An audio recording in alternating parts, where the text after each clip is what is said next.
আসসালামু আলাইকুম ওয়া রাহমাতুল্লাহি ওয়া বারাকাতুহু। আউযু বিল্লাহি মিনাশ শাইতানির রাজীম। বিসমিল্লাহির রহমানির রহিম।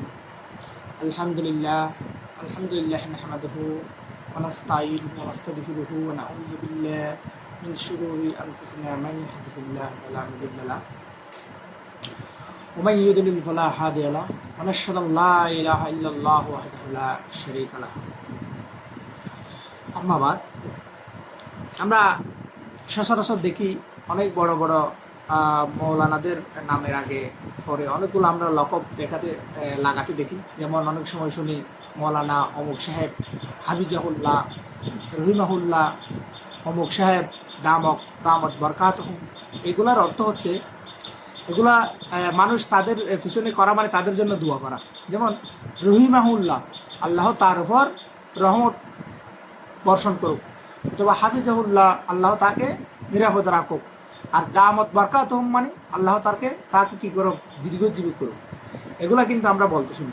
আমরা এখন থেকে অভ্যাস করব, যাদের পিতামাতা জীবিত আছে, দাদা দাদি জীবিত আছে, তাদের আমরা এখন অভ্যাস করব নিজের পরিবারের সাথে এগুলা বলায়। যেমন কারো দাদা বেঁচে থাকলে তার নামের সাথে মনে করেন যে অমুক সাহেব দামত বরকাতুহু মানে তাকে দীর্ঘজীবী করুক, অথবা অমুক সাহেব হাফিজাহুল্লাহ, আল্লাহ তাকে নিরাপত্তা রাখুক, অমুক সাহেব রহিমাহুল্লাহ। এজন্য এগুলো যেহেতু দোয়া, আপনারা আজকে থেকে অভ্যাস করবেন। আপনার পিতার নামের সাথে সাথে আপনি বলবেন রহিমাহুল্লাহ, অথবা হাফিজাহুল্লাহ, অথবা দামত বরকাতুহু।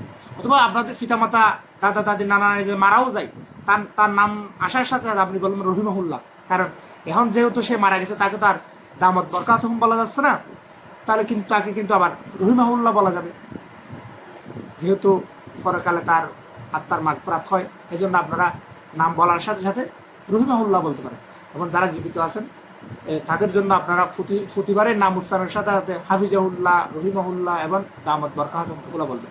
শুধুমাত্র মৌলানাদের সাথে যেগুলো বলা লাগে, এগুলো একটা ভুল ধারণা। অনেকে মনে করে যে ভাই এর নামের সাথে আপনি বলে দিলেন এর নাম, এটা তো আর কি মৌলভী সাহেব হয়েছে।